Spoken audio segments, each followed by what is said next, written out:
پاکستان کے مولویوں کے شکنجے والے اس ملک کے اندر کوئی سوچ ہی نہیں سکتا تھا کہ ان ٹاپکس کو ڈسکس کیا جاتا. میں نے بارہا یہ عرض کیا ہے کہ یہ توبہ کا پیکج کیا صرف علماء کے لیے ہے؟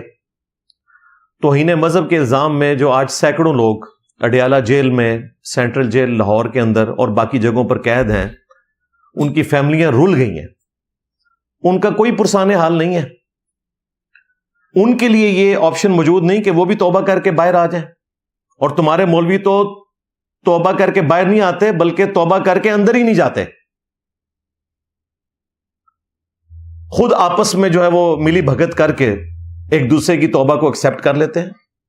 کراچی کے ایک مفتی صاحب سے آپ کو پتہ ہے مس ہینڈلنگ ہوئی اور انہوں نے اعلانیہ رجوع کیا، توبہ کی، معذرت کی. ہم نے کہا بالکل قبول ہے، لیکن پاکستان کے قانون میں قبول نہیں ہے. جب تک کہ وہ 25 سال کے لیے اندر نہ جاتے 295B